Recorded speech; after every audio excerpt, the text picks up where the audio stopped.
मुलांनो, तुम्हाला स्वामी विवेकानंदांच्या गोष्टी खूप आवडतात बरं का.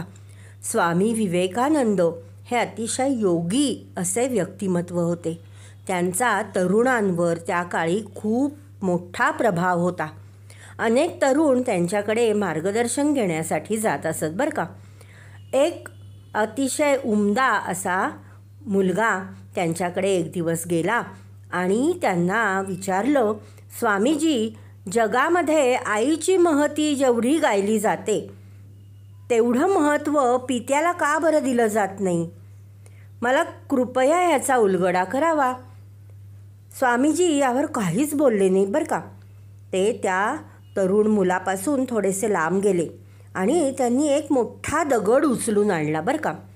आणि तो दगड त्या मुलाच्या हातात दिला आणि त्याला म्हणाले, मित्रा, उद्या सकाळपासून हा दगड तू पोटाला बांध आणि तुझी नित्यनेमाची सर्व कामे तू करत राहा दिवसभर.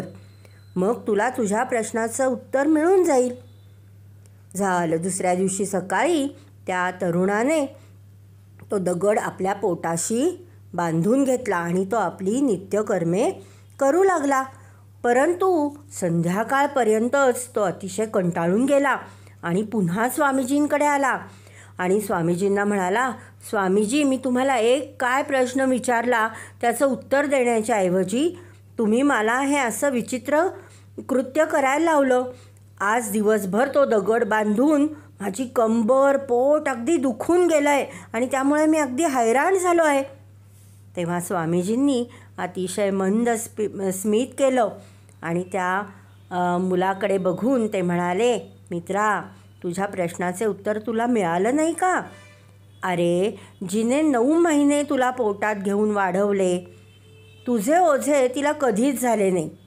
तिने कधीही कंटाळा केला नाही आणि म्हणूनच तुझा जन्म झाला.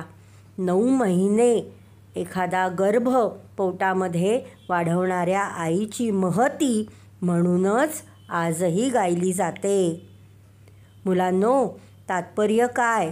स्वामी तिन्ही जगाचा आई विना भिकारी. मातेची ही महती तिन्ही लोकात सर्वश्रेष्ठच आहे. जगामध्ये प्रत्येक बाळाजवळ देव स्वतः येऊ शकत नाही आणि म्हणून त्याने आईला निर्माण केलं आहे असं म्हणतात.